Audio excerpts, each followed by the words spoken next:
महाराणा प्रताप के बारे में जो सामान्य जानकारियां हमारे पास में है उनमें कई भ्रांतियां हैं।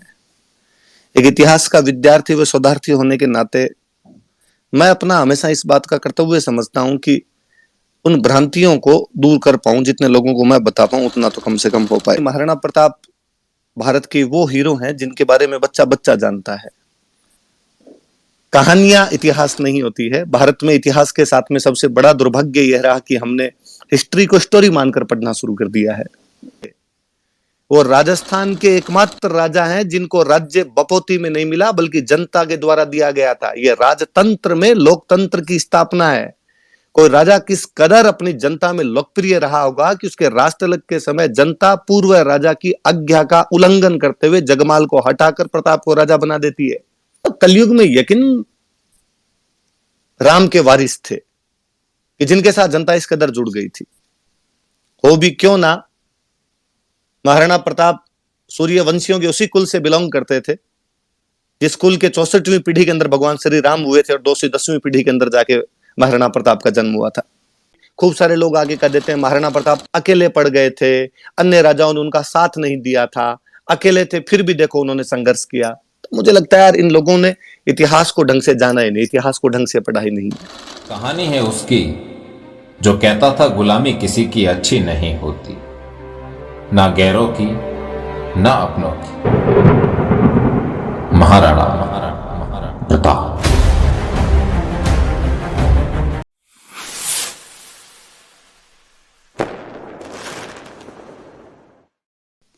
सर्वप्रथम तो मैं जितने भी श्रोतागण हमारे से जुड़े हुए हैं उन सबका स्वागत करता हूं।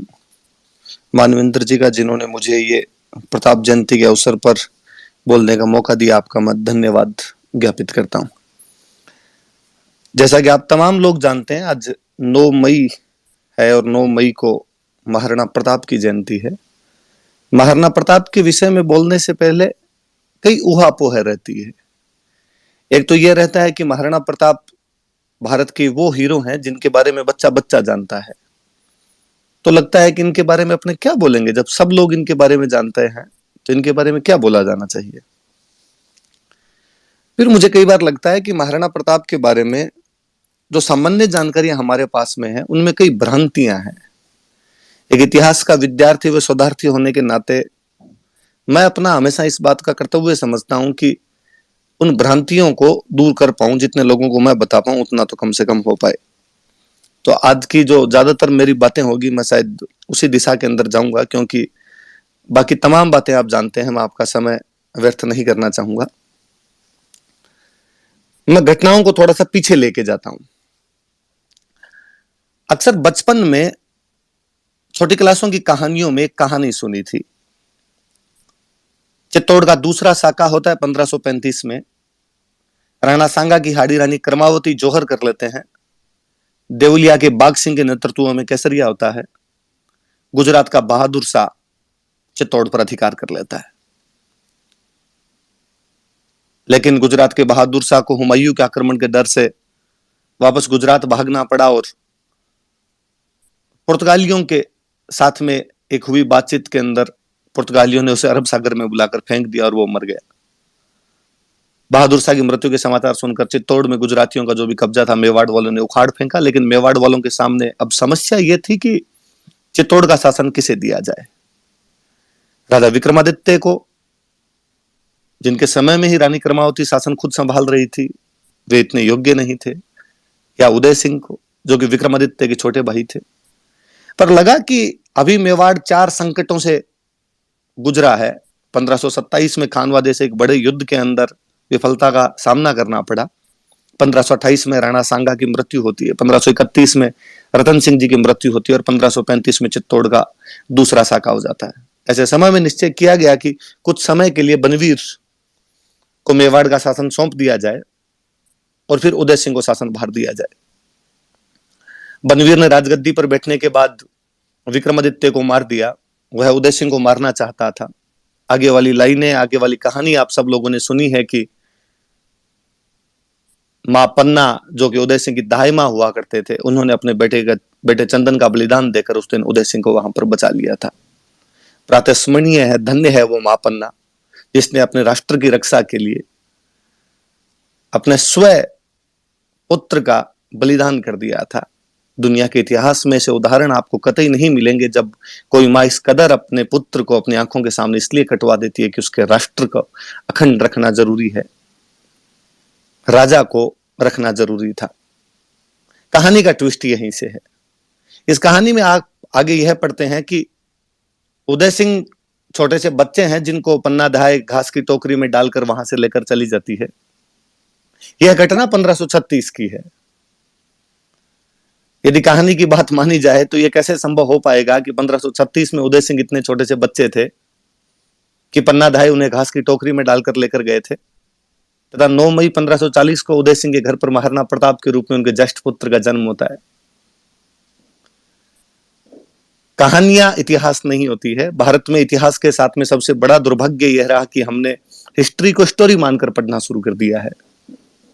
कहानियां इतिहास में रोचकता पैदा करती है, इतिहास से लोगों को जोड़ती है, लेकिन इतिहास तथ्यों पर आधारित होता है। राणा उदय सिंह का खुद का जन्म 1522 के अंदर हुआ था। उस घटना के समय वो 15 साल के थे। अब इस बात को आप ज्यादा समझ पाएंगे कि यदि वो 1536 में 15 साल के रहे तो यकीनन 1540 के अंदर उनकी उम्र 19-20 साल रही है जब राणा प्रताप का उनके घर पर जन्म हुआ। इसलिए आगे से जब कभी भी आप इस कहानी को कहीं सुनाएं तो बाकी सब बातें सच्ची है, मां पन्ना का बलिदान, चंदन की मृत्यु, सब कुछ सच्चा है, लेकिन इस बात पर ध्यान रखें कि कोई दोबारा कभी नहीं बताएं कभी कि उदय सिंह छोटा सा टाबर था और उसे घास के पत्तों में डालकर ले जाया गया था। उदय सिंह उस समय युवा अवस्था के अंदर प्रवेश कर रहे थे। आगे की घटनाओं में ना जाकर मैं सीधा प्रताप पर आता हूं। 1572 में उदय सिंह का गोगुंदा में होली के त्योहार के दिन मृत्यु होती है। बहुविवाह प्रथा हुआ करती थी राजस्थान में। राणा उदय सिंह का अपनी एक भटियाणी रानी धीर कंवर के साथ में लगाव था और वो धीर कंवर के पुत्र जगमाल को राजा घोषित कर देते हैं।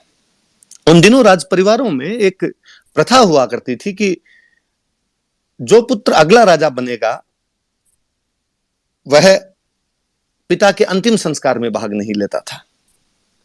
स्वाभाविक सी बात है कि यदि जगमाल अगले राजा बनेंगे तो जगमाल उदय सिंह के अंतिम संस्कार में भाग लेने के लिए नहीं जाएंगे। राणा प्रताप अंतिम संस्कार में भाग लेने के लिए पहुंचे।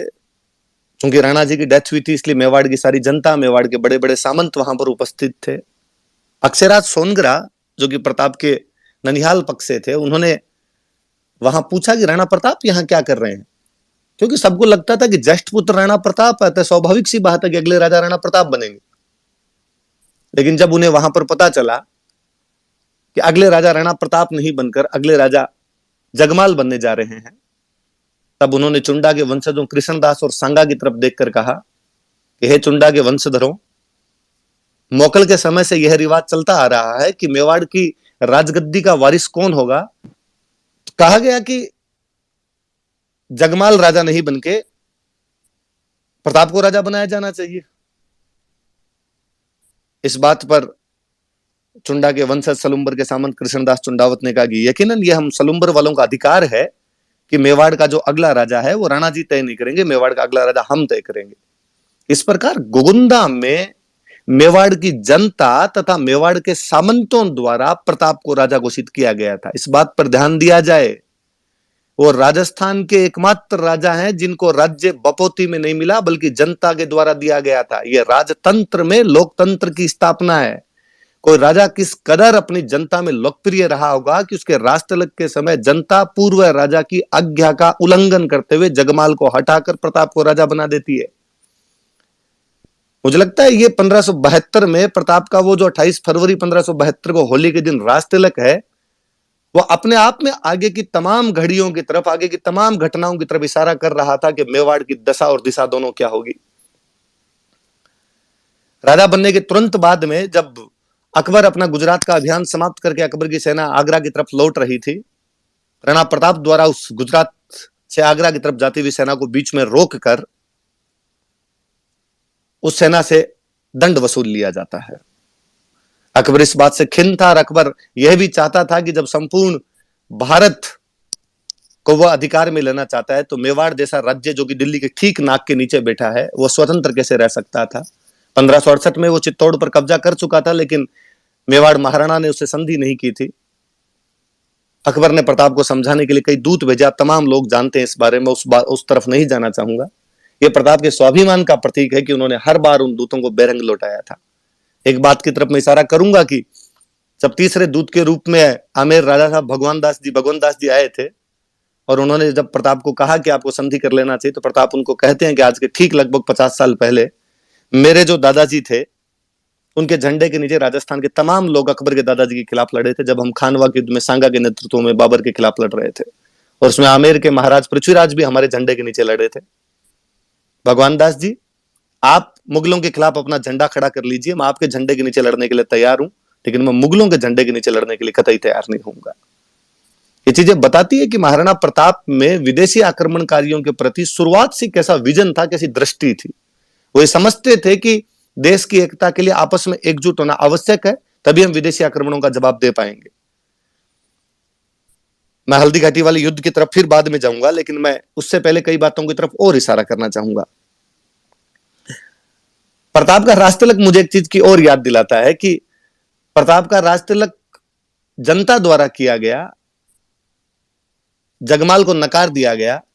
मुझे पुनः याद आते हैं कि अयोध्या में जब महाराज दशरथ ने कहा कि राम जी को 14 साल का वनवास और भरत को राजतिलक मिलेगा, तो अयोध्या की जो जनता थी वो राम जी के साथ वनवास के लिए रवाना हो गई थी, जिन्हें राम जी समझा बुझाकर पुनः वापस भेजते हैं। मुझे लगता है कलयुग में यकीन राम के वारिस थे कि जिनके साथ जनता इस कदर जुड़ गई थी। हो भी क्यों ना, महाराणा प्रताप सूर्यवंशियों के उसी कुल से बिलोंग करते थे जिस कुल के 64वीं पीढ़ी के अंदर भगवान श्री राम हुए थे और 210वीं पीढ़ी के अंदर जाके महाराणा प्रताप का जन्म हुआ था। महाराणा प्रताप के बारे में अक्सर एक बात और कही जाती है। अक्सर कहा जाता है कि खूब सारे लोग आगे कह देते हैं महाराणा प्रताप अकेले पड़ गए थे, अन्य राजाओं ने उनका साथ नहीं दिया था, अकेले थे फिर भी देखो उन्होंने संघर्ष किया। तो मुझे लगता है यार इन लोगों ने इतिहास को ढंग से जाना ही नहीं, इतिहास को ढंग से पढ़ा ही नहीं है। यदि आप महाराणा प्रताप के समय की सिचुएशन देखेंगे तो आप पाएंगे कि उस समय बांसवाड़ा के प्रताप सिंह, डूंगरपुर के आस्करण, मेवाड़ के राणा प्रताप, मारवाड़ के चंद्रसेन, सिरोही के राव सुल्तान, जालोर के ताज खान और इडर के नारायण दास। यदि मैंने जो स्थान बोले इनको आप एक रेखा के अंदर खींचेंगे तो आप पाएंगे कि ये मालवा से लेकर गुजरात तक का पूरा बॉर्डर है। इस बॉर्डर में जितने राजा थे वो तमाम लोग एक साथ थे। रणनीतियां बदल गई थी। इससे पहले राजस्थान के राजाओं की एक होने की रणनीतियां ये होती थी कि सारे के सारे जो राजा है वो एक झंडे के नीचे एक मैदान में जाके लड़ेंगे, जैसा कि खानवा के अंदर लड़े थे। लेकिन इस बार कहा गया कि नहीं, ऐसा नहीं किया जाए। सब अपने अपने राज्यों के अंदर मुगलों की खिलाफत करेंगे, सब अपने अपने राज्यों में मुगलों के खिलाफ लड़ेंगे। इसलिए तमाम राजा अपने अपने राज्यों में लड़ रहे थे। यही कारण है कि राणा प्रताप के समय में अकबर राजस्थान में एक सिंगल युद्ध नहीं जीत पाया है। कोई युद्ध नहीं जीता उस व्यक्ति ने। राजस्थान में तमाम युद्ध हार गए थे। मुझे आंकड़ों में, संख्याओं के अंदर बड़ी रुचि रहती है। जब मैं ये देखता हूं कि 1581 में मारवाड़ महाराजा चंद्रसेन राठौड़ अकबर से अजमेर छीन लेते हैं। 1582 में दिवेर के विश्व प्रसिद्ध युद्ध में, जिसकी मैं आगे खूब सारी बातें करूंगा, राणा प्रताप पूरी मुगल सेना को मार देते हैं। और 1583 के उस विश्व प्रसिद्ध दत्तानी के युद्ध में, जिसका महत्व सिरोही के इतिहास में उसी प्रकार का है जो महत्व मेवाड़ के इतिहास में हल्दी घाटी का है, सिरोही के राजा राव सुल्तान मुगलों की पूरी आर्मी मार देते हैं। मुझे लगता है 81, 82, 83 लगातार 3 साल मुगलों को 3 लगातार डिफीट, बुरी वाली डिफीट अकबर के दिमाग में बिठा गई थी कि अब राजस्थान में कोई अटैक नहीं करने हैं। इसलिए 85 के बाद में राजस्थान में पूरे के पूरे मुगलों के अटैक बंद हो गए। उसमें क्या भय व्याप्त हुआ होगा कि वह मुगल बादशाह जो काबुल जीत रहा है, कश्मीर जीत रहा है, उड़ीसा जीत रहा है, बंगाल जीत रहा है, पंजाब जीत रहा है, साउथ इंडिया जीत रहा है, नाक के ठीक नीचे पड़े राजस्थान पे कोई हमला नहीं करता है। राणा प्रताप की सबसे बड़ी विजय यह है कि अकबर को पूरी तरीके से बांध के रख दिया गया था और ये तमाम राजा साथ के अंदर थे, अपने अपने क्षेत्रों में लड़ रहे थे। जब मुगलों की फौज मेवाड़ के अंदर आती, उन्हीं दिनों में चंद्रसेन जी मारवाड़ में विद्रोह कर देते। जब मुगलों की सेना, आधी सेना चंद्रसेन की तरफ भाग के जाती, पता चलता कि सिरोही और जालोर में ताज खान और राव सुल्तान ने मिलकर मुगलों के कैंप उड़ा दिए। इधर तो चूंकि महाराणा प्रताप का ससुराल था तो राव नारायण दास नहीं लड़ते तो कौन लड़ते। मुगलों के आगरा से सूरत की तरफ जाने वाले जो हज यात्री हुआ करते थे, सूरत की तरफ जाने वाले उनके जो माल के काफिले हुआ करते थे, वो तक रोक दिए गए थे। मालवा और गुजरात के पूरे रास्ते ब्लॉक कर दिए गए थे मुगलों के। तो ये भी प्लीज कोई ना कहे कभी कि राणा प्रताप अकेले पड़ गए थे। इवन मुझे याद है कि बूंदी के राजा सुरजन हाड़ा, जो कि अकबर के साथ संधि कर चुके थे, उनके बेटे दुद्धा राणा प्रताप के साथ में रहे थे। डूंगरपुर के आस्करण जी जब अकबर की अधीनता स्वीकार कर लेते, अकबर से संधि कर लेते, उसके बाद उनके बेटे सहसमल प्रताप के साथ में आ गए थे। प्रताप बहुत बड़े संगठन निर्माता है। ग्वालियर के राजा रामसा तोमर अपने बेटों शालीवाहन प्रताप सिंह और भवानी के साथ में यदि हल्दी घाटी के युद्ध में रणखेत रहते हैं, अफगानों का वो मूर्धन्य व्यक्ति हुतात्मा हकीम खान सूर यदि प्रताप की तरफ से लड़ने के लिए आता है, भीलों की सेना लेके और राणा पूंजा सोलंकी यदि उस मैदान के अंदर आ डटा खड़ा होता है, ये सब चीजें बताती है कि प्रताप में मुगल विरोधी गठबंधन बनाने की पूरी संभावनाएं थी। इतिहास को जिस दिन खंगाला जाएगा, इतिहास को जिस दिन ढंग से उत्खनित किया जाएगा, उस दिन और समझ में आएगा। मैं अभी एक दिन ऊहड़ राठौड़ों की ख्यात देख रहा था, तो ऊहड़ राठौड़ों की ख्यात में किस्सा है कि जैसलमेर के रावल हरराज का निधन हुआ है। सुनना मेरी बात को गौर से, कि जैसलमेर के रावल हरराज का निधन हुआ है। राणा प्रताप तथा चंद्रसेन, जो कि उस समय अकबर के खिलाफ लड़ने वाले राजस्थान के दो सबसे बड़े राजा थे, एक साथ इकट्ठे होके रावल हरराज के शोक मनाने के लिए जा रहे हैं। पर पहले वो आबू के पहाड़ों में पहुंचे, यहां पर मुगलों के सारे कैंप उड़ाए। आबू में रहने वाले देवल प्रतिहार राजपूतों को उन्होंने राणा की उपाधि दी, क्योंकि वो महाराणा प्रताप के सहायक थे तथा मुगलों के खिलाफ लड़ रहे थे। वहां से राणा प्रताप तथा चंद्रसेन दोनों नागना पहुंचे तथा राठौड़ों की कुलदेवी नागणची माता की दोग लगाई। यहां से दोनों हर राज के पहुंचे, वहां पर शोक प्रकट किया। उसके बाद चंद्रसेन पुनः मारवाड़ की तरफ आ गए। प्रताप ने सिंध की तरफ आक्रमण किया, वहां मुगलों के जो भी कैंप हुआ करते थे, उन मुगलों के कैंप से दंड वसूल किया, वहां से पैसे वसूल किए और उसके बाद पुनः मेवाड़ की तरफ आ गए थे। और यहां कोई इतिहासकार आके कह देता है कि राणा प्रताप अकेले पड़ गए थे। कम्युनिस्ट इतिहासकारों द्वारा लिखे गए इतिहास को पढ़कर आकर कोई कह देता है कि सब लोग अपने अपने स्वार्थ के लिए लड़ रहे थे। वो राजस्थान की एकता के लिए लड़ने वाला हुतात्मा था। भले ही पश्चिमी राजस्थान की कुछ रियासतें मुगलों के साथ में चली गई थी, लेकिन जितने उनके साथ में थे उन सब का उन्होंने गठबंधन बना लिया था। राणा प्रताप के बारे में मुझे एक बात और बड़ी जोरदार लगती है, ऐसा आपने कभी पहले नहीं देखा होगा। भील जनजाति है। जब हम अक्सर जातियों जनजातियों की बात करते हैं, हम अक्सर कहते हैं कि भारतीय समाज में छुआछूत हुआ करती थी और यह भारतीय समाज का अकट्य सत्य है, इससे कोई भी इनकार नहीं कर सकता, जो प्राचीन काल से लेकर मध्यकाल होते हुए अब तक कहीं ना कहीं किसी ना किसी रूप के अंदर जारी है। पहले नहीं हुआ होगा, लेकिन बाद के अंदर ये व्यवस्था जैसे जाति व्यवस्था में ढली थी, उसके बाद ये व्यवस्था आ गई थी। उस एक भील जनजाति को जो समाज की मुख्य धारा के अंदर शामिल नहीं थी, उसको मेवाड़ के संघर्ष में शामिल कर देना क्या नहीं बताता कि वह राजा मध्यकाल में कितना बड़ा समाज सुधारक था। मुझे इस बात की बड़ी पीड़ा और ठेस रहती है हमेशा कि महाराणा प्रताप को किस तरह हमने हल्दी घाटी के युद्ध में बांध कर रख दिया है। हमें तीसरी क्लास से एक ही बात पढ़ाई गई कि महाराणा प्रताप एक बहुत बड़े योद्धा थे और उन्होंने हल्दी घाटी का युद्ध लड़ा था। कम्युनिस्ट इतिहासकार तो फिर यहां तक कहेंगे कि हल्दी घाटी युद्ध में प्रताप हार भी गए थे, पर चूंकि उन्होंने संघर्ष किया था इसलिए तुम उनको पढ़ लो।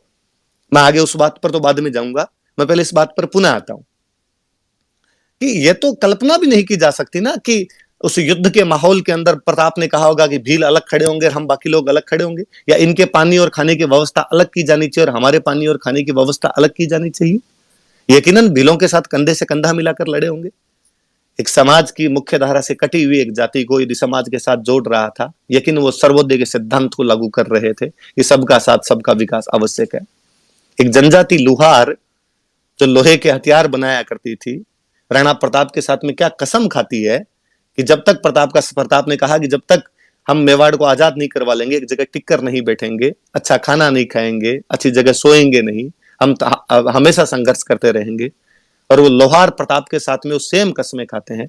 आज दिन तक वो जनजाति गाड़िया लोहारों के रूप में जानी जाती है। 47 में आजादी के बाद जवाहरलाल नेहरू प्रधानमंत्री चित्तौड़ के अंदर सम्मेलन करते हैं, लोहारों को बुलाते और उन्हें कहते हैं कि अब हम आजाद हो चुके हैं, राणा प्रताप का सपना साकार हो चुका है, अब तो प्लीज घर बनाकर रहिए। लोहार आज भी कहीं ना कहीं घूम रहे हैं राणा प्रताप की उस प्रतिज्ञा को, उन शपथ को लिए हुए।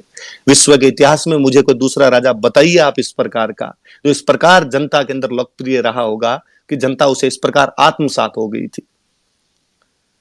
उदयपुर राजधानी हुआ करती थी मेवाड़ की, लेकिन वो संघर्ष के दिन थे। आज आप गोगुंदा रह रहे हो, कल आप कुंभलगढ़ जाओगे, परसों आप मोही जाओगे, अगले दिन मदारिया जाओगे, अगले दिन आवरगढ़ रहोगे, अगले दिन आप मायरा जाओगे, अगले दिन आप कोल्यारी जाओगे, अगले दिन आप चावंड जाओगे। मेवाड़ की जनता उस राजा के साथ में कितना जुड़ी रही होगी, उस राजा का क्या प्रभाव रहा होगा जनता में, कि जनता ने कहना शुरू कर दिया जो आज दिन तक कहावत है, राणो जी कवे बठ उदयपुर, जहां राणा जी रहेंगे हम उसको उदयपुर मान लेंगे। भारत में मैं हमेशा कहता हूं कि बाकी जो लड़ाइयां हैं, मुझे कोई पूछे कि तराइन का युद्ध किसके बीच में हुआ, मैं यकीनन कहूंगा कि पृथ्वीराज चौहान की सेना और गौरी की सेना के बीच। खानवा का युद्ध किसके बीच में हुआ, कि सांगा की सेना और बाबर की सेना के बीच।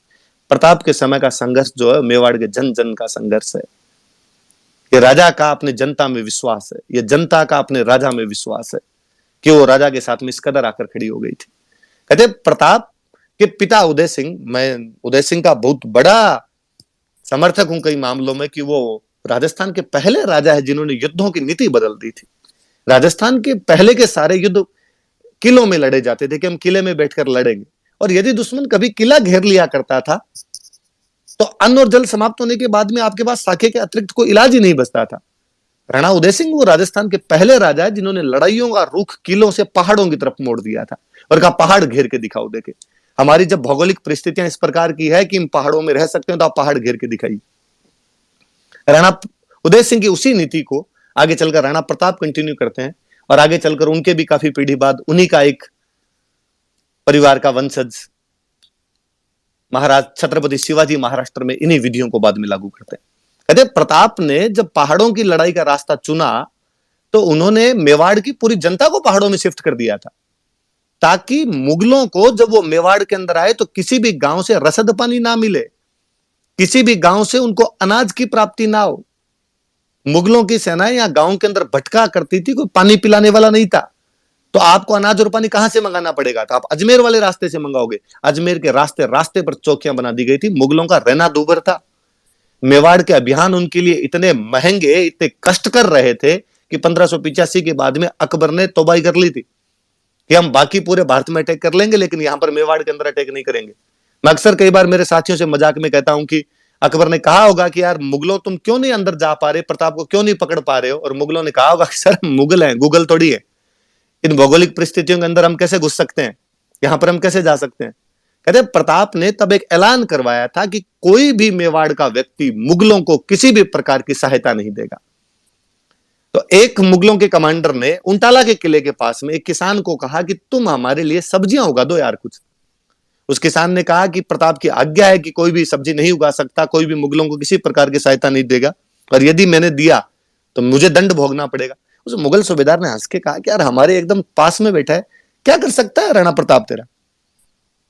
और उस व्यक्ति ने मुगलों के लिए सब्जियां उगानी शुरू कर दी।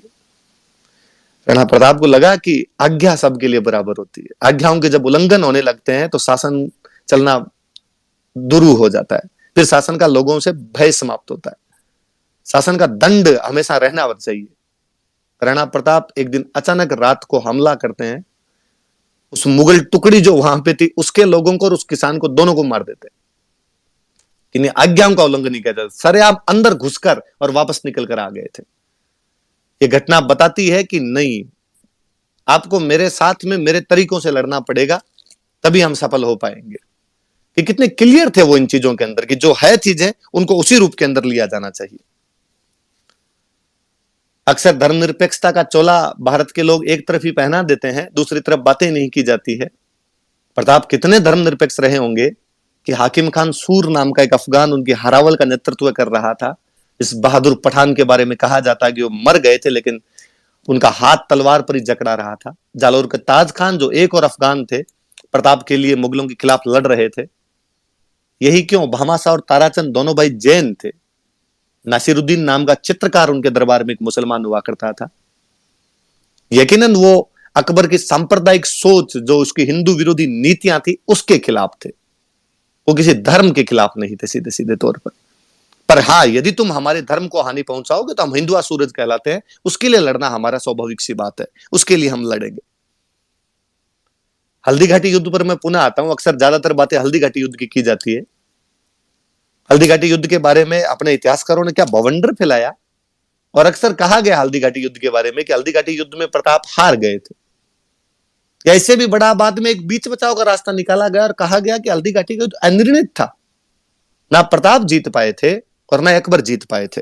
श्रोतागण सारे इस बात पर ध्यान दीजिए, हल्दी घाटी के युद्ध में अकबर के खुद के दरबार का एक इतिहासकार मौजूद था, अब्दुल कादिर बदायूनी, जिसने मुंतखब उत तवारीख नामक पुस्तक लिखी है। बदायूनी वर्णन करता है इस युद्ध में हमारी सेना की संख्या 5000 थी, राणा प्रताप की सेना की संख्या 3000 थी, मतलब आधे। अब बदायूं वर्णन करता है कि हल्दी घाटी के उस तंग दर्रे में गोगुंदा के पास के उस स्थान पर इतना भयंकर युद्ध हुआ था। शुरुआती हमला इतना भयंकर था कि हमारी सेना बनास नदी के पास पास में 7 मील भागी थी वापस। मुझे बताइए, भागती कौन सी सेनाएं हैं, हारने वाली या जीतने वाली? बदायूं नहीं बताता है कि जब हमारी सेना भाग रही थी, मैंने आसफ खान से पूछा कि आसफ खान, तीर कहां चलाए जाएं? ये तो अपने सैनिक भी इधर ही आ रहे हैं और मेवाड़ के सैनिक भी इधर ही आ रहे हैं, अपनी सेना के पीछा करते हुए, इनको मारते हुए और आ रहे हैं। बदायूं थोड़ा कट्टर मुसलमान टाइप का व्यक्ति था। कहते हैं जब युद्ध में आया था तो लोगों ने कहा था कि बदायूं कलम वलम चलाने वाले व्यक्ति हो, वहां जाकर क्या करोगे, वहां पर तलवारें चलेगी। तो बदायूं ने कहा था कि जब हिंदुओं का खून बहेगा तब मैं अपनी दाढ़ी के लगाऊंगा। तो आसफ खान ने बदायूं को कहा कि बदायूं, आंखें बंद करके तीर चला तू, तो दोनों तरफ से हिंदू मरेंगे, क्योंकि सामने भी मान सिंह की टुकड़ी खड़ी है, उसकी तरफ से भी जो लोग लड़ रहे हैं वो हिंदू है, और उधर से यदि मेवाड़ वाले भी आ रहे हैं पीछा करते हुए इनका, तो वो भी हिंदू है। बदायूं साफ साफ लिखता है कि हमारी सेना भाग रही थी, 8 मील भागी है बनास नदी के पास पास में, तथा मेवाड़ के सैनिकों ने उनका पीछा किया। उसके बाद बदायूं लिखता है, बदायूं लिखता है कि जब युद्ध समाप्त होने के बाद में हम जब गोगुंदा पहुंचे थे, तो गोगुंदा में हमें इतना डर था राणा प्रताप का कि रात को हमला करेंगे, इसलिए हमने चारों तरफ दीवार चुनवाई थी। मुझे बताया जाए कि डर में कौन रहता पक्ष है, जीता हुआ पक्ष या हारा हुआ पक्ष? जीते हुए पक्ष का कॉन्फिडेंस अलग होता है। डर छोड़िए, खुले मैदान के अंदर भी सोता है तो भी उसे ये डर नहीं रहता कभी कि कोई हमला कर सकता है। बदायूं पुनः लिखता है कि जब हम गोगुंदा से अजमेर तक का रास्ता लिया था जून के महीने में, उस भरी गर्मी के अंदर राजस्थान के उन तपते पहाड़ों के बीच में, उन राजपूतों ने हमारी हालत खराब कर दी थी। गांव गांव के अंदर भीलों द्वारा हम लूटे जा रहे थे। जीते हुए पक्ष को कोई लूट ले, इतिहास में ऐसा कब कब सुना है आपने? और इससे भी बड़ा, बदायूं लिखता है कि जब मान सिंह और आसफ खान दोनों अकबर के दरबार में पहुंचे, तो अकबर ने इन दोनों का दरबार में आना बंद करवा दिया था कि आज के बाद तुम मुझे मुंह नहीं दिखाओगे। ऐसा कौन कौन से राजाओं ने किया है कि अपने जीते हुए सेनापतियों को बाहर निकाल दिया गया? ऐसा कब होता है कि कोई सेनापति जीत के जाए और राजा महाराजा बादशाह कहे कि भाई साहब कल से दरबार में मत आना यार, जीत के आ गए तुम तो। ये तो बदायूं के किस्से है। अगली घटना जून 1576 में हल्दी घाटी है। हल्दी घाटी में अकबर की हार होती है। अकबर को इतनी पीड़ा, इतना ठेस पहुंचता है कि अक्टूबर 1576 में अकबर खुद मेवाड़ पर आक्रमण कर देता है। हल्दी घाटी युद्ध के तुरंत बाद बादशाह को खुद को मेवाड़ पर आक्रमण करने के लिए आना पड़ गया। ये परिस्थितियां सीधे सीधे तौर पर बताती है कि इस युद्ध के अंदर अकबर की हार हुई है। और हल्दी घाटी युद्ध के बाद में प्रताप के इतने ताम्र पत्र मिले हैं जो ये बताते हैं कि हल्दी घाटी के आसपास की भूमि प्रताप ने लोगों को दान में बांटी है। संथाना का ताम्र पत्र, मोही आचार्यन का ताम्र पत्र, ओड़ा गांव का ताम्र पत्र, मंडेर वाला ताम्र पत्र, ये सब इस तरफ इशारा करते हैं कि हल्दी घाटी के आसपास की भूमि प्रताप के पास में, तभी तो वो दान कर रहे हैं। यदि हल्दी घाटी के तो प्रताप हार जाते तो वो भूमि मुगलों के पास में होती, मुगलों के पास में गई हुई भूमि को प्रताप दान कैसे दे सकते थे? वो अपने पास में कोई भूमि रही होगी तभी तो उसको दान में दे रहे होंगे। तो हल्दी घाटी युद्ध के बारे में इतने सारे बवंडर फैला दिए गए। मुझे लगता है आगे से यदि कोई लोग इस बारे में कहीं आपको बोले तो आप ये फैक्ट बताना उनको कि हल्दी घाटी युद्ध के परिणाम क्या रहे थे। हम बताते हैं आपको हल्दी घाटी युद्ध के परिणाम, कि मुगलों में क्या भय व्याप्त रहा होगा कि बादशाह खुद को आना पड़ गया होगा। इससे भी बड़ा इतिहासकारों का षड्यंत्र देखिए आप। हल्दी घाटी युद्ध को तो अनिर्णित और वैसे बताकर समाप्त कर दिया गया। एक युद्ध को इतिहासकार पूरी तरीके से खा गए। हल्दी घाटी युद्ध का एक किस्सा और बताता हूं। हल्दी घाटी युद्ध में बहलोल खान नाम के एक व्यक्ति को प्रताप मारते हैं। कहते हैं वो मानसिंह के हाथी के ठीक आगे खड़ा था, घोड़े पर बैठा था। प्रताप हाथ के एक वार से बहलोल खान को घोड़े समेत चीर देते हैं। किसी कवि ने क्या सुंदर कहा है कि जरासंध बहलोल के वध में ये व्यतिरेक, भीम क्यों दो भुज न थे पातल ने कर एक। कि जरासंध और बहलोल खान के वध में ये एक असमानता दिखाई देती है कि भीम ने जब जरासंध को मारा था तो दोनों भुजाओं का इस्तेमाल किया था। ये पातल, ये राणा प्रताप तो बहलोल खान को एक हाथ से चीर कर रख देता है। अब मैं दिवेर के युद्ध पर आता हूं। हल्दी घाटी युद्ध के बाद में शहबाज खान नाम का एक कमांडर प्रताप के खिलाफ बार बार भेजे गए, लेकिन उनको सफलता नहीं मिली। मिर्जा खाने खाना जो अब्दुल रहीम थे उनको बार बार भेजा गया, लेकिन उनको सफलता नहीं मिली। दिवेर का युद्ध होता है। अकबर का सेनापति सुल्तान खान वाकई बेहतरीन कमांडर था। सुल्तान खान योद्धा व्यक्ति था। सुल्तान खान मेवाड़ में 4 कैंप स्थापित करता है, दिवेर, देबारी, डेसुरी और देवल। और चारों तरफ से महाराणा प्रताप को पहाड़ों में घेर कर रख देते हैं। दिवेर का कैंप, जो कि राजसमंद से अजमेर जाने की तरफ का रास्ता है, जहां से मुगलों की रसद आया करती थी, उसमें सुल्तान खान खुद अपनी चौकी लगाकर बैठा। पहाड़ों को चारों तरफ से घेर लिया गया। राणा प्रताप के बाहर निकलने के तमाम रास्ते बंद कर दिए गए। वाकई राणा प्रताप अंदर एकदम बंद होके बैठे हुए हैं। इन्हीं दिनों में दशहरे का त्योहार आता है। दशहरे पर अपने राजस्थान में शस्त्र पूजा की परंपरा आज दिन तक रही है, पूरे भारत में ही रही है। शस्त्र पूजा के बाद में टीका दौड़ करवाया करते थे। शस्त्र पूजा के बारे में कहा जाता कि शस्त्रों को अब सीधे म्यान में नहीं रखना, ये कहीं ना कहीं इस्तेमाल होना चाहिए, इसलिए छोटे मोटे युद्ध किया करते थे। लेकिन इस बार राणा प्रताप के दिमाग में कुछ और ही घटित हो रहा था। मुगलों के 4 कैंप है, सुनिए इस बात को आप, दिवेर, देबारी, देसुरी और देवल। इसमें दिवेर वाले जो कैंप में मुगलों का सबसे बड़ा कमांडर बैठा हुआ सुल्तान खान। इसलिए सारे मंत्रियों की ये राय थी कि अपने को देसुरी, देबारी या देवल पर अटैक कर देना चाहिए, तो टीका दौड़ का युद्ध भी हो जाएगा और मुगलों का एक कैंप भी अपने छीन सकते हैं। राणा प्रताप ने कहा कि नहीं, दिवेर पर अटैक करेंगे। कहा दिवेर पर उनकी सबसे बड़ी सुरक्षा का, तभी मुगल कभी ये नहीं सोच पाएंगे कि दिवेर पर भी आक्रमण कर सकते हैं। अक्टूबर 1582 का दिवेर का आक्रमण भारत की निश्चित रूप से सर्जिकल स्ट्राइक है, शुरुआती सर्जिकल स्ट्राइक कही जाए उसको। इसमें मुगलों की पूरी फौज मार दी गई थी। एक सिंगल बंदा मुगलों का बचकर नहीं गया था। जेम्स टोड कहता है कि वो मेवाड़ का मैराथन है। 490 बीसी में कभी ग्रीस और ईरान के बीच में मैराथन के युद्ध के साथ में जेम्स टोड उसकी तुलना करता है। किस कदर वो दिवेर का युद्ध महान रहा होगा। हमारे इतिहासकार पूरे युद्ध को खा गए, क्योंकि यदि दिवेर के युद्ध को पढ़ाया जाए तो पढ़ाना पड़े कि दिवेर के युद्ध में बांसवाड़ा, ईडर और प्रतापगढ़ की सेनाएं मेवाड़ के पक्ष में लड़ी थी। और यह पढ़ाना पड़े तो आपको लिखना पड़े कि प्रताप के साथ में पड़ोसी राज्य जुड़े हुए थे, क्योंकि वो संगठन निर्माता थे। यदि दिवेर के युद्ध को आप पढ़ाओ तो आपको पढ़ाना पड़े कि उस दिवेर के युद्ध में प्रताप के बेटे अमर सिंह ने मुगल सेनापति सुल्तान खान को भाला मारा था। भाला उसको चीरते हुए जमीन के अंदर लग गया था। पर हमें तो अमर सिंह के बारे में दूसरी कहानियां सुनाई गई। हमें तो अमर सिंह की कहानी वो जानते हैं, हरे घासरी रोटी जद बन बिलावड़ो ले भाग्यो, छोटो सो अमरियो चीख पड़ियो, रणारो सूतो दुख जाग्यो। अक्सर कोई आदमी आके कह देता है। हल्दी घाटी युद्ध के बाद में प्रताप की आर्थिक स्थिति खराब थी, उसके बेटे घास की रोटी खा रहे थे और एक दिन वन बिलाव उनके हाथ से घास की रोटी छीनकर भाग गया। कैसे संभव है?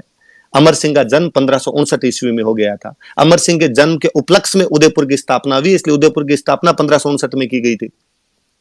1559 में अमर सिंह का जन्म है, इसलिए हल्दी घाटी युद्ध के टाइम में उनकी उम्र 17 साल है। हल्दी घाटी युद्ध के टाइम में वो रानियों के रनिवास की रखवाली कर रहे थे। वो अमर सिंह जिसके लिए आप कहते हो कि घास की रोटियां खा रहा था हल्दी घाटी युद्ध के बाद में, इस घटना के 6 साल बाद मुगलों के कमांडर को मारता है तो भाले समेत चीर के रख देता है। इतिहास कैसी कैसी विचित्र कहानियों से भर दिया गया। कन्हैयालाल सेठिया से मुझे कतई कोई रंच नहीं है। मैं आभारी हूं कन्हैयालाल सेठिया का, राजस्थानी होने के नाते, राजस्थानी भाषा का स्टूडेंट होने के नाते कन्हैयालाल सेठिया को सत सत नमन करता हूं। उसकी उस कविता पाथल और पिथल को सत सत नमन करता हूं। लेकिन फिर भी कविताओं के माध्यम से इतिहास नहीं पढ़े जाते। कवियों के बारे में कहा जाता है कि जहां ना पहुंचे कवि वहां पहुंचे रवि। इसलिए कवि ने अतिशोक्ति की होगी, कवि ने कल्पनाएं की होगी, लेकिन इतिहास को इतिहास की तरीके से देखा जाना चाहिए। कहते हैं सुल्तान खान को जब दिवेर के युद्ध में मार दिया गया, प्रताप घायल सैनिकों को उठाकर ला रहे थे, सुल्तान खान घायल पड़े थे। प्रताप उनके पास पहुंचे और सुल्तान खान को अंतिम इच्छा पूछी तो सुल्तान खान ने कहा कि मैं उस योद्धा को देखना चाहता हूं जिसने मुझे भाला मारा है। यार मेरे मारा, मैं डाकी टाइप का आदमी हूं, भाला आर पार निकल गया मेरे। कहते हैं प्रताप को लगा कि अमर सिंह कैंप में उनको बुलाएंगे, टाइम लगेगा। उन्होंने अपने पास खड़े सैनिक को कहा कि ये है, इसने तुम्हें भाला मारा था। सुल्तान खान ने कहा कि नहीं राणा प्रताप, मैं उस व्यक्ति को पहचानता हूं, उसकी आंखों की लालिमा देखी है मैंने, किस कदर गुस्सा रहा होगा उस नवयुवक में। इसलिए अमर सिंह को बुलाया गया और प्रताप ने जब कहा कि मेरा पुत्र अमर सिंह है, सुल्तान खान ने कहा धन्य है, वाकई राणा प्रताप ये तुम्हारे पुत्र हैं, वो अमर सिंह है जिसके लिए आप घास की रोटियों की बातें करते रहते हैं। कहते हैं कि राणा प्रताप ने सुल्तान खान को गंगा जल पिलाया कि मरते आदमी को गंगा जल पिलाया जाना चाहिए, लेकिन फिर भी उनके सांस नहीं निकल रहे थे। इसलिए अमर सिंह को कहा गया कि इस भाले को खींच लीजिए। भाला इतनी गहराई से रोप दिया गया था कि दोनों पैर लगाकर अमर सिंह जब खड़े हुए थे तब भाला उठ पाया था। इसलिए दिवेर का युद्ध सरकारों द्वारा जयंतियों के रूप में मनाया जाना चाहिए। दिवेर के युद्ध की तारीखें याद करवाई जानी चाहिए कि दिवेर के युद्ध ने क्या कॉन्फिडेंस दिया होगा कि उसके ठीक अगले साल 1583 में दत्तानी के युद्ध में सिरोही के राव सुल्तान, जो कि महाराणा प्रताप के खास सहयोगी है, मुगलों की पूरी आर्मी को उसी प्रकार मारते हैं, सेम तरीके से। दिवेर और दत्तानी में कोई अंतर नहीं है। और अब आगे सुनिए आप, दत्तानी के युद्ध का समाचार जब राणा प्रताप को मिला कि दत्तानी के युद्ध में पूरी मुगल सेना को सिरोही के राव सुल्तान ने मार दिए, महाराणा प्रताप राजी हुए और महाराणा प्रताप ने कहा कि मैं मेरी पोती की शादी राव सुल्तान के साथ करूंगा। मेरी पोती की शादी यदि किसी योग्य वीर के साथ होती है, इससे अच्छा सौभाग्य और क्या होगा। ये दिखाता है कि ये राजा आपस में किस कदर जुड़े हुए थे। मुझे तो इस जुड़ाव पर एक बात हमेशा और याद आती है कि शाहबाज खान ने जब कुंभलगढ़ पर अटैक किया था तो उसने मान सिंह और भगवंत दास दोनों पिता पुत्र को वापस भेज दिया था अकबर के पास में और कहा था कि मुझे राजस्थान के राजाओं पर भरोसा नहीं है, क्योंकि मान सिंह और भगवंत दास अपनी तरफ होने के बावजूद भी राणा प्रताप की सहायता कर सकते हैं, इसलिए इनको आप अपने पास वापस बुला लीजिए। और अकबर ने हल्दी घाटी युद्ध के बाद में यहां राजस्थान के सेनापतियों को राणा प्रताप के खिलाफ भेजना बंद कर दिया था। फाइनली जब सुल्तान खान को मार दिया गया तो मुगल सेनापतियों ने आना बंद किया था। मुगल सेनापतियों को डर लगने लगा कि यार सुल्तान खान जैसे रंगड़ को मार दिया, यार क्या छोड़ेंगे वो। इसलिए बाद में जगन्नाथ कछवाहा को वापस भेजा गया था। तो 1585 में जगन्नाथ कछवाहा यहां पर आक्रमण करते हैं, लेकिन 2 साल भटकने के अलावा उनको यहां पर कुछ नहीं मिला था, तो जगन्नाथ कछवाहा चले गए थे। 1585 पर जगन्नाथ कछवाहा का जो आक्रमण है वो अंतिम आक्रमण है। 1597 तक अगले 12 साल तक अकबर का एक बेटे नहीं। क्यों, क्या कारण है? फिर कोई लोग आके कह देते हैं कि नहीं, एक्चुअली अकबर है ना उत्तर पश्चिम सीमा प्रांत पे और बिजी हो गया था। तो 1597 में प्रताप के मरते ही उसने अमर सिंह पर अटैक कैसे कर दी? अचानक वापस अटैक कैसे होने लग गए? पर खूब सारी भ्रांतियां फैलाई गई इधर उधर की बातें कह के। अब्दुल रहीम खाने का मैं बीच में नाम ले रहा था, वो 1580 का साल था। शेरपुर नाम की एक जगह पर अब्दुल रहीम खान आके बैठे थे। अब्दुल रहीम खान वाकई बहुत महानतम व्यक्ति हुए इतिहास के। भगवान श्री कृष्ण के अनन्य भक्त थे रहीम जी। ये वही रहीम जी है जिनके आप दोहे पढ़कर बड़े हुए होंगे, रहमन दागा प्रेम का मत तोड़ो छिटकाए। वो प्रेम की बातें करने वाला यकीनन बहुत अच्छा योद्धा था। शेरपुर वाले स्थान पर आकर बैठे हुए थे रहीम जी। प्रताप के प्रति, थोड़ा मेवाड़ के प्रति उनका सॉफ्ट कॉर्नर भी था। इन दिनों वो मेवाड़ पर हमले नहीं कर रहे थे, मुगलों की सेना चुपचाप बैठी हुई थी। प्रताप उन दिनों गोगुंदा में थे। अब्दुल रहीम का ध्यान विचलित करने के लिए प्रताप के पुत्र अमर सिंह दिवेर युद्ध से भी 2 साल पहले, हल्दीघाटी युद्ध के 4 साल बाद शेरपुर पर अचानक हमला करते हैं। अब्दुल रहीम बाहर गए हुए थे, शेरपुर में उनकी बेगमें तथा बच्चे थे। अमर सिंह उन सबको गिरफ्तार करके लेके आ जाते हैं। राणा प्रताप को जब ये बात पता चली, राणा प्रताप ने उन महिलाओं को जाकर दिलासा दी। उन महिलाओं को जाकर कहा कि तुम सब मेरी बहन बेटी के समान हो, तुम्हें चिंता करने की कोई आवश्यकता नहीं है। हम इस प्रकार से युद्ध के मैदान में बहन बेटियों को बीच में लेकर नहीं आएंगे। उन्होंने अमर सिंह को इस बात के लिए फटकारा तथा अमर सिंह को कहा कि इन बहन बेटियों को वापस रहीम जी के पास सौंप के आओ। ये बताती है बात कि वो कितने नैतिक चरित्रवान थे। उस मध्यकालीन युद्धकालीन परिस्थितियों में कितने लोग रहे होंगे जिन्होंने इस प्रकार से दुश्मन की बहु बेटियों को उठाकर और बंधक बना लिया होगा दूसरे पक्ष पर दबाव बनाने के लिए। इवन दूसरे वाली साइड, मुगलों वाली साइड तो यहां तक थी कि महिलाओं को पकड़कर बलात्कार करके फेंक दी जाती है, दिल्ली ले जाकर बेच दी जाती। उस समय में एक राजा दुश्मन की बहन बेटियों के साथ भी अपनी बहन बेटियों जैसा बर्ताव करता है। कालांतर में हम देखते हैं कि शिवाजी महाराज ठीक ऐसा ही दक्षिण भारत के अंदर करते हैं। तब हमें लगता है कि वो सुसोदिया खून दोनों तरफ एक जैसा उबाल मार रहा था। कहते हैं रहीम जी के पास में जब वो बेग में वापस गई, उन रहीम जी की आंखों में आंसू आ गए थे और रहीम जी ने कहा था कि वाह राणा प्रताप, दुश्मन मिले तो भी ऐसा मिले जो दुश्मन की बहन बेटियों को भी अपनी बहन बेटियां मानता हो। राणा प्रताप ने भिजवाया था समाचार उनको कि मैं युद्ध के मैदान में इस प्रकार महिलाओं को बीच में नहीं लाना चाहूंगा, चौड़ी छाती करके मर्दों की तरह युद्ध में आना पसंद करेंगे हम। कहते हैं रहीम जी उस दिन, धर रसी रसी दर अमर खप जासी खुरसान, अमर बिसंभर उपरान न चो रखो रान। हे राणा प्रताप, मैं नहीं जानता ये धरती कब तक रहेगी, ये धर्म कब तक रहेंगे, ये मुगलिया सल्तनत, ये खुरासान वालों का राज्य कब खत्म हो जाएगा, इस बारे में नहीं पता। पर हे राणा प्रताप, मैं जानता हूं कि तुम युगों युगों तक, जब तक सूर्य और चंद्रमा रहेंगे, इस धरती पर याद किए जाओगे। ये प्रताप की महानता है कि उसके दुश्मन को उसके बारे में दोहा बोलना पड़ गया था, उस दुश्मन को उसके अमरता की तारीफ करनी पड़ गई थी। ये राणा प्रताप है। उन्हें हल्दीघाटी युद्ध से बाहर निकालने की आवश्यकता है, उनके नैतिक गुणों को बताने की आवश्यकता है। इस वजह से लोग उनके साथ जुड़े हुए थे। मुझे हमेशा लगता है कि किसी भी व्यक्ति की, किसी भी घटना की प्रासंगिकता तब है जब वो घटना होने के बाद भी और याद की जाए। मैं अक्सर मेरी क्लासों में बताता रहता हूं कि मुझे कभी नहीं लगता कि भारत में किसी व्यक्ति के मन में यह आता होगा कि चलो यार तराइन देख के आते हैं, जहां पर भारत के 3 बड़े बड़े युद्ध लड़े गए थे और जहां पर भारत के भाग्य का फैसला बदल गया था। या कभी कोई व्यक्ति ये कहता मैंने कभी नहीं सुना कि पानीपत में 3 बड़े युद्ध हुए थे, इसलिए पानीपत तो देखा जाना चाहिए। लेकिन ऐसा क्या है कि उदयपुर आने वाला हर पर्यटक हल्दीघाटी आकर जाता है, उस मिट्टी को अपने साथ में लेकर जाता है। हल्दीघाटी आज भी यदि लोगों को इस प्रकार आकर्षित करती है तो हमें यह मानना पड़ेगा कि 18 जून 1576 को उन 3 घंटों के दौरान वहां पर कुछ विचित्र घटनाएं घटित हुई थी जिनसे लोग आज भी अपना नाता नहीं तोड़ पा रहे हैं। राणा प्रताप किस कदर बाद में लोकप्रिय रहे होंगे, मैं हमेशा कहता हूं कि भारत में राष्ट्रवाद की लहर बंगाल से शुरू हुई थी।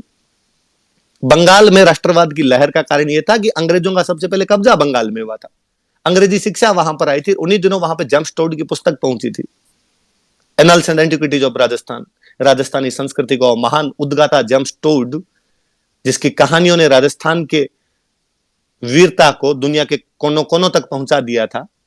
ये कहानियां जब बंगाल में पहुंची तो बंगाल के लोगों को लगा कि जब मेवाड़ के लोग सीमित संसाधनों के बावजूद मुगलिया सल्तनत के खिलाफ लड़ सकते हैं तो हम अंग्रेजों के खिलाफ क्यों नहीं लड़ सकते।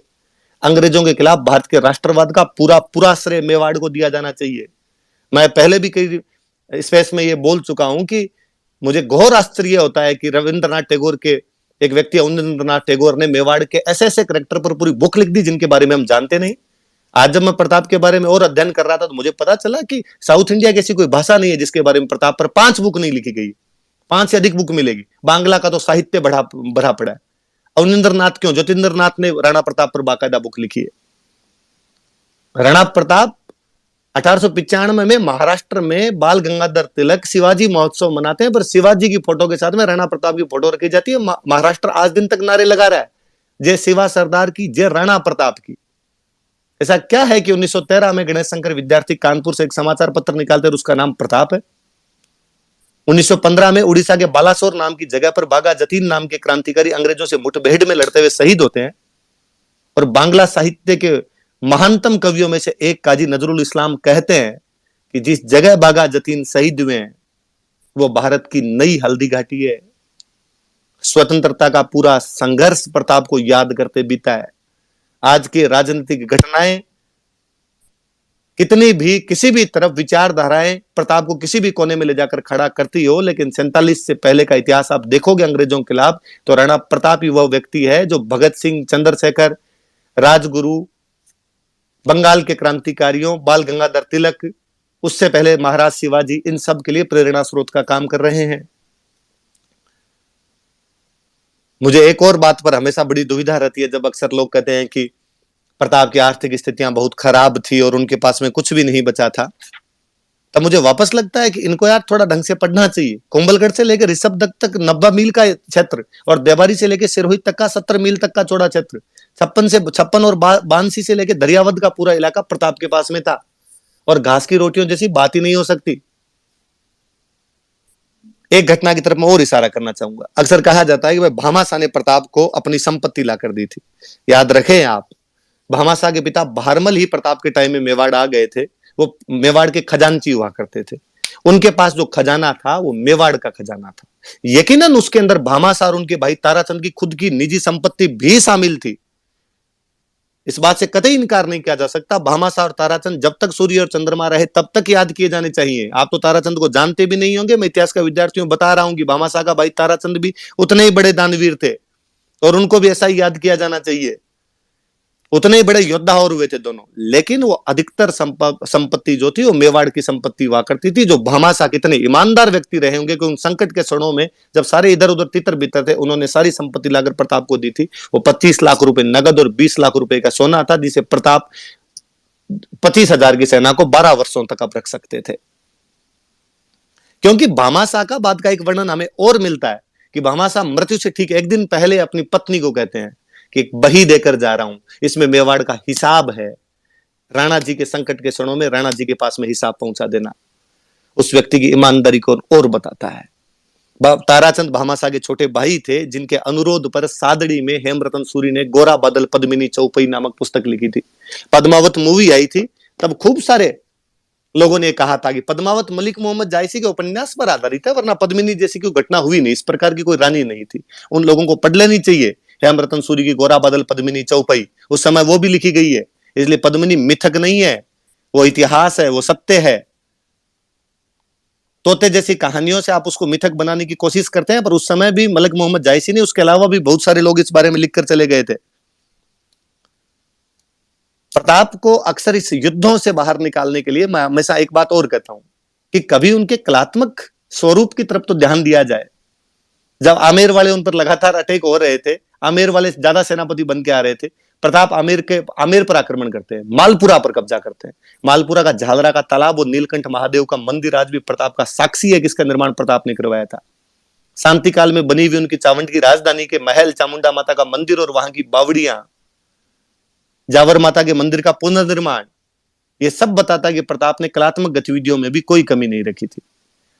भारत की सबसे अच्छी चित्रकला राजस्थान है, राजस्थान की सबसे अच्छी चित्रकला मेवाड़ है, मेवाड़ की चित्रकला की शुरुआत चावंड से होती है, और चावंड की चित्रकला की शुरुआत प्रताप के समय में भी है। प्रताप भारत की महानतम चित्रकला को शुरू करने वाले हैं, और उनका मुख्य चित्रकार नासिरुद्दीन था।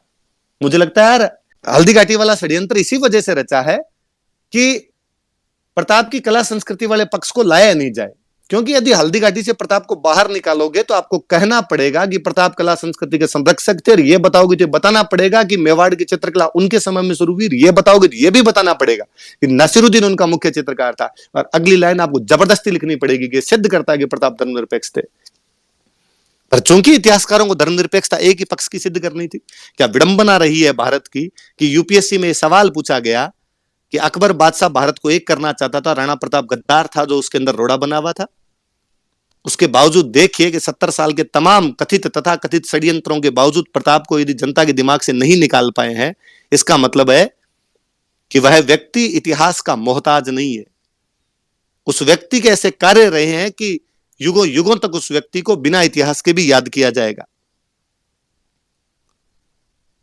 कहते हैं कि हल्दी घाटी युद्ध से ठीक एक दिन पहले मान सिंह जी शिकार करने के लिए अपने गिने चुने सैनिकों के साथ गए थे। लोगों ने कहा प्रताप को कि मान सिंह अकेले आज इन पर आक्रमण करके मार लिया जाए। प्रताप कहते क्षत्रिय का धर्म नहीं है, अकेले पर क्या वार करना, करेंगे, युद्ध के मैदान में ढंग से लड़ेंगे। कितने क्लियर थे वो अपने सब चीजों के अंदर। प्रताप के दरबार में एक लेखक हुए थे चक्रपाणी मिश्र। चक्रपाणी मिश्र की 3 किताबें हैं, राज्याभिषेक, मुहूर्तमाला और विश्व वल्लभ। मैं ज्यादा डिटेलिंग में नहीं जाऊंगा, आपको बोर नहीं करूंगा। मैं इसमें एक किताब का वर्णन करना चाहूंगा, विश्व वल्लभ। विश्व वल्लभ नाम की जो किताब है, ये एग्रीकल्चर साइंस की बुक है। वास्तुकला और एग्रीकल्चर साइंस के बारे में बताती है कि बावड़ियों वगैरह का निर्माण कैसे करवाया गया और खेती कैसे की जानी चाहिए, और खेती में भी स्पेशली हॉर्टिकल्चर। ऐसा कहा जाता है कि ये बुक प्रताप के कहने पर चक्रपाणी मिश्र द्वारा लिखी गई थी। इस बुक को जब आप पढ़ेंगे तो लगेगा, हैरानी होती है कि वह व्यक्ति जो इतिहास के महानतम योद्धा के रूप में याद किया जाता है, इन बातों की कितनी सटीक, गूढ़ और गहरी जानकारियां रखता था कि कौन से फल कब उगाए जाने चाहिए, कौन सी फसल कब उगाई जानी चाहिए, उन्हें कौन सी ऋतु के अंदर पानी दिया जाना चाहिए, उनकी कब कटाई की जानी चाहिए, उनमें कौन से कीट लग सकते हैं, उनमें कौन सी दवाई दी जानी चाहिए। विश्व वल्लभ नाम की वो किताब प्रताप के एक अलग पहलू की तरफ इशारा कर जाती है। प्रताप द्वारा उन दिनों खूब सारी बावड़ियों का निर्माण करवाया गया, क्योंकि पानी की आवश्यकता है, आप अलग अलग जगह जब राजधानियां बनाओगे। उन सभी बावड़ियों के वास्तुकला की तमाम जानकारियां उस विश्व वल्लभ में है। एक और किताब जिसका मैं जिक्र कर रहा था, राज्याभिषेक। प्रताप कितने अनुशासन प्रिय रहे होंगे कि जब उनका राजतिलक हुआ था तो उस राजतिलक के अंदर उनको यह एहसास हुआ कि यार राज्याभिषेक के बारे में ज्यादातर लोगों को जानकारियां नहीं है कि कौन सी विधियों का पालन किया जाना चाहिए। अतः उन्होंने फिर चक्रपाणी मिश्र को कहकर राज्याभिषेक लिखवाई। यह किताब इतनी पॉपुलर हुई थी कि कालांतर में भारत में जहां कहीं राज्याभिषेक किए जाते थे, वहां पर राणा प्रताप के समय लिखी गई चक्रपाणी मिश्र की उस पुस्तक को मंगवाया जाता था और उसके आधार पर राज्याभिषेक की विधियां तय की जाती थी। तो प्रताप न केवल वास्तुकला में, न केवल योद्धा, न केवल चित्रकला, बल्कि ये कुछ अलग बातें जिनके बारे में आज भी मतलब सिंपली किसी बंदे को मेरे से किसी दूसरे से पूछ ले कि हॉबी क्या है, तो हमारी खूब सारी हॉबी हो सकती है, पर एग्रीकल्चर साइंस जैसी बातें, आर्किटेक्चर जैसी बातों में तो हॉबी आज भी नहीं हो पा रही, पर उस समय उनकी हॉबी हुआ करती थी। प्रताप मुझे इसलिए और लगते हैं कि वो राष्ट्र पुरुष है हमारे, जैसा कि अभी बाबूसा ने कहा कि वो युग पुरुष है, राष्ट्र पुरुष है, कि यदि प्रताप भारत के अलावा और किसी देश के अंदर होते, और निश्चित रूप से उस देश के राष्ट्रपिता घोषित किए जाते, कि उस व्यक्ति का जो व्यक्तित्व है वो हमें खूब सारी बातें सिखाता है। प्रताप हमें यह सिखाते हैं कि भले ही परिस्थितियां कितनी भी विपरीत हो, उसके बावजूद भी आप संघर्ष का रास्ता छोड़ नहीं सकते। प्रताप हमें यह सिखाते हैं कि अपने लोगों में किस प्रकार राष्ट्रवाद की भावनाएं भरी जाती है। उस मध्यकाल के इतिहास में छत्रगत साम्राज्य हुआ करते थे, लोगों में राष्ट्रवाद की भावनाएं नहीं हुआ करती थी, लेकिन मेवाड़ी जन जन के अंदर राष्ट्रवाद की भावनाएं यदि किसी ने भर दी थी तो निश्चित रूप से प्रताप थे।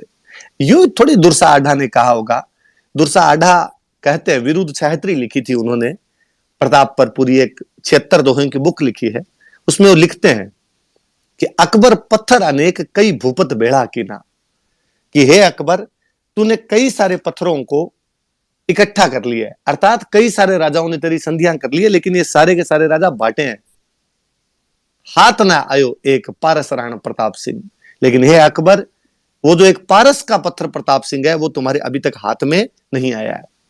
अकबर समद था तिह डूबा हिंदू तुर्क, मेवाड़ो तिणमाए पोयण फूल प्रताप सिंह, कि जिस प्रकार समुद्र में सभी चीज डूब जाती है उसी प्रकार हिंदू और तुर्क भी डूब गए हैं, लेकिन मेवाड़ का राणा प्रताप सिंह वह व्यक्ति है जो कमल के फूल की भांति उस समुद्र के ऊपर ऊपर तैर रहा है।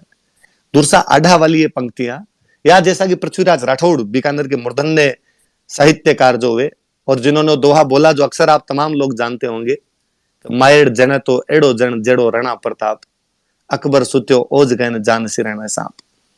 कहते दिन पृथ्वीराज राठौड़ को उनके दरबार में अकबर ने कह दिया था कि मैंने सुना है पृथ्वीराज राठौड़ आजकल राणा प्रताप मुझे बादशाह कहने लग गया है। पृथ्वीराज राठौड़ बड़े तिलमिलाते हैं और कहते हैं कि ऐसा कतई नहीं हो सकता कि प्रताप आपको कभी बादशाह कहकर पुकारे, का आप पूछ लीजिए उनसे। पृथ्वीराज लेटर लिख के भेजते हैं, पूछते हैं उसके अंदर डिंगल की वो पंक्तियां मैं आपको हिंदी के भावार्थ में बताता हूं कि मैंने सुना है कि आजकल आप बादशाह कहने लग गए हो, इसका अर्थ है कि अब सूर्य पश्चिम दिशा से उदय होगा। राणा प्रताप मुझे तो एक बात बता दीजिए कि मुझों पर ताव देना है या अपनी तलवार से अपने शरीर के दो टुकड़े कर लूं। राणा प्रताप का रिप्लाई है कि जब तक एकलिंग जी ये शरीर का साथ देंगे तब तक राणा प्रताप के मुंह से अकबर कभी भी बादशाह नहीं कहलवा पाएगा। सूर्य उसी दिशा में उगेगा जहां पर उगता है। हे राठौड़ पृथ्वीराज अपने मुछों पर उसी प्रकार ताव दीजिए जैसे पहले दिया करते थे, मेरी तरफ से आपको कोई भी चिंता करने की आवश्यकता नहीं है। 1585 से 1597 ये जो 12 साल का टाइम मिला था, इन 12 साल के टाइम में प्रताप ने मेवाड़ का इंच इंच वह कोना जो मुगलों द्वारा किसी भी रूप में शामिल कर लिया गया था वापस जीता गया है। 36 थाने तो एक साथ उठाए गए थे। 1585 से 1586 के दौरान पूरा मेवाड़ लगभग वापस ले लिया गया था। मांडलगढ़ और चित्तौड़गढ़ जो कि उनके राजा बनने से पहले निकल गया था हाथ से, मांडलगढ़ जो उनके बाद में निकला है, ये दो किले भले ही वो अंतिम समय तक नहीं ले पाए थे और अपने अंतिम समय में भी वो इन्हीं की तैयारियां कर रहे थे। क्या विडंबना है कि वह महान योद्धा जो हर अपना पल पल युद्ध के मैदान में बिताता रहा, एक शेर के शिकार में धनुष की प्रत्यंचा को खींचते समय नाड़ियों के में आए हुए खिंचाव की वजह से बाद में उनकी मृत्यु हो जाती है। कहते हैं कि उनकी मृत्यु के टाइम में उनके श्वास नहीं निकल पा रहे थे, तो किसी ने कहा कि भाई आपके श्वास क्यों नहीं निकल पा रहे, क्या दिक्कत है, क्या चिंता है आपको? और प्रताप ने कहा कि मुझे पता नहीं ऐसा क्यों लगता है कि मेरे बाद में मेरे बेटे अमर सिंह इस संघर्ष को जारी नहीं रख पाएंगे। सलूम्बर के सामंत ने अमर सिंह का हाथ लेकर राणा प्रताप के हाथ में देते हुए कहा कि आप चिंता मत कीजिए, हम बाबा रावल की सौगंध खाकर कहते हैं कि उसी प्रकार अमर सिंह के साथ लड़ेंगे जिस प्रकार आपके साथ लड़े थे। अमर सिंह अपने जीवन में 17 युद्ध लड़ते हैं, 17 में मुगलों को हराते हैं। मैं चाहूंगा मानवेंद्र जी से हमेशा कि आप कभी स्पेस अमर सिंह पर करवाइए। प्रताप के बारे में तमाम लोग जानते हैं, इतिहास का एक ऐसा योद्धा जो इतिहास में खो गया पूरी तरीके से। अमर सिंह के बारे में लोग कुछ भी नहीं जानते। होता ही है कि बरगद के पेड़ के नीचे छोटे मोटे पेड़ पौधे कोई पनप नहीं सकते दूसरे। प्रताप इतने बड़े हो गए कि अमर सिंह के बारे में हमारे पास इतिहास में जानने का कोई भी साधन नहीं है, या अमर सिंह के बारे में इतना कुछ भी नहीं बताया गया, जबकि वो यकीनन योग्य पिता के योग्य पुत्र हैं। मांडल की लड़ाई में 1608 वाली में उन्होंने पूरे मुगलों को काट दिया था। मुगलों की छतरियां, कभी मांडल जाइए आप भीलवाड़ा के, वहां की बनी हुई छतरियां देखिए और आप देखिए कि मुगलों की इतनी छतरियां मांडल के अंदर कैसे हैं, तब आप पाएंगे कि अमर सिंह पूरी सेना काट गया था। यहाँ पे जगन्नाथ कछवाहा वहां पर मांडल के अंदर उस युद्ध के अंदर शहीद हुए थे। मांडल का एक और युद्ध है 1583 वाला, जो मांडल का युद्ध है वो मुझे और याद आता है। इसमें राणा प्रताप मुगलों को हराते हैं। इसमें 2 व्यक्ति वीर गति को प्राप्त होते हैं, नाथा कछवाहा और खंगार कछवाहा, जिनके नाम पर बाद में कछवाहों की 2 ब्रांचेज चली है। तो मांडल के अंदर प्रताप और अमर सिंह दोनों ने जीतें दर्ज की थी। हम तो कुंभलगढ़ के उस दूसरे युद्ध के बारे में भी नहीं जानते जिसमें प्रताप पुनः विजयी रहते हैं। हम कहां जानते हैं कि ताराचंद जब मालवा की तरफ गए हुए थे, भामाशाह के भाई, और जब वहां से वापस लौट रहे थे, शाहबाज खान ने उनको घेर लिया था, उस युद्ध के अंदर वो घायल हो गए थे, राणा प्रताप को इतना गुस्सा आता कि मालवा पर अटैक करते और मंदसौर से मुगलों का पूरा टैक्स लेके आते हैं। हम तो इस बात को भी कहां जानते हैं कि 1591 में कनेचन के युद्ध के अंदर उन्होंने दिलावर खान को हरा दिया था, या 1591 में राजनगर के युद्ध के अंदर वो दलेल खान को हरा देते। हल्दीघाटी युद्ध के ठीक बाद 1577 में मोही पर जब कब्जा किया तो मुजाहिद बेग को यहीं पर मार दिया गया था। जून के अंदर हल्दीघाटी और अगस्त 1576 में अजमेर, गोडवाड़, उदयपुर पर आक्रमण कर लेते हैं। सितंबर में गोगुंदा पर पुनः कब्जा कर लिया गया। कितनी सारी बातें, अनछुए पहलू है। प्रताप पर इतने रिसर्च की आवश्यकता है कि जब प्रताप पर ढंग से रिसर्च किया जाएगा तब केवल प्रताप नहीं, केवल मेवाड़ नहीं, राजस्थान का इतिहास बाहर निकल के आएगा। मुझे बड़ा अचंभा हुआ, मैं 3 दिन पहले पढ़ रहा था कि सर टॉमस रो, जो कि अंग्रेजों का एक राजदूत है, वो जहांगीर के दरबार के अंदर है, वो अमर सिंह के बारे में लिखता है, तो लिखता है कि अमर सिंह राजा पोरस के वंशज है। करे ना कोई भारतीय इतिहास में इस बात को देखे, इस कंटिन्यूटी को मिलाए कि टॉमस रो पोरस से इनको कैसे जोड़ रहा है। पर इतिहासकारों के तमाम षड्यंत्र एक अलग पक्ष के अंदर रहे। मैं अपनी एक बात से इसको विराम दूंगा। भारत का बच्चा बच्चा जानता है कि डायर ने जलियांवाला कांड में गोली चला दी थी। जानते हैं आप जलियांवाला कांड में कितने लोग शहीद हुए थे? ऑफिशियल आंकड़े कहते हैं 379, पर हम कहते हैं चूंकि अंग्रेजों की सरकार थी, आंकड़े छुपा लिए उन्होंने, तो हमारी तरफ के आंकड़े 1000 कि जलियांवाला बाग में 1000 लोग शहीद हुए थे। ऑफिशियल आंकड़े 379 लोगों के। किसने गोलियां चलाई? डायर ने। हर आदमी जानता है। उस डायर को हम भर भर के कोसते हैं, गालियां निकालते हैं। इतिहासकार चीजों को कैसे छुपाते होंगे कि 1568 में अकबर ने 30,000 कटवा दिए थे।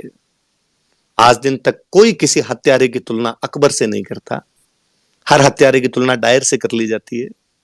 चीजों को कहां उभारना होता है, कहां बिठाना होता है, ये वो है। और उसमें अंग्रेजों ने तो फिर भी उसके बाद पता नहीं कितनी माफिया मांग ली जलियांवाला कांड के लिए। अकबर ने अपनी किताब में गर्व सहित लिखवाया है कि लिखा जाए 30,000 काटे हैं, काफिरों को मारा हमने। पर कोई उठा दे अंगुली, क्योंकि धर्मनिरपेक्षता की चाशनी इस प्रकार से मट दी गई कि हम बाहर ही नहीं आना चाहते हैं उससे। हम इतिहास को सही दृष्टि से, शोधपूर्ण दृष्टि से देखना ही नहीं चाहते हैं, क्योंकि फिर वो जो 70 साल का पिछला जो माया जाल बनाया होता है उसका तिलिस्म टूटता है, वो सारी बातें टूटती है। ऐसा क्या हुआ होगा कि जेम्स टोड को ये कहना पड़ा कि राजस्थान में तो, हमारे यूरोप में तो एक थर्मोपोली वीर, एक ल्यूनिडास हुआ, राजस्थान के गांव गांव के अंदर थर्मोपोलियां, घर घर में ल्यूनिडास, कि उसे अपने सबसे महानतम युद्ध को और राजस्थान से जोड़ना पड़ गया था, हल्दीघाटी से जोड़ना पड़ा। थर्मोपोली उनका महानतम युद्ध है। अपना कोई कवि जेम्स टोड की उस बात को राजस्थानी में अनुवाद करके कहता था, कितना अच्छा कहता है कि दोहरा घाटियां ताल रो, आंटी लो इतिहास, गांव गांव थर्मोपोलिन, घर घर ल्यूनिडास। पर मेवाड़ की तासीर ऐसी थी जी कि करता बांटी कायमी रजपूती है खण सत, कि भगवान जब वीरता और दृढ़ता दोनों एक साथ बांट रहा था। कायमी मतलब दृढ़ता, रजपूती मतलब वीरता। हाजर जद मेवाड़ एक बीजा लगी न हथ, उस समय केवल वहां पर एक मेवाड़ हाजिर था, अन्य लोगों को वो हाथ नहीं आ पाई थी। इस राणा प्रताप की इस जयंती की संध्या पर मैं आप लोगों को पुनः राणा प्रताप के बारे में खूब, जयंती की खूब सारी शुभकामनाएं देना चाहता हूं।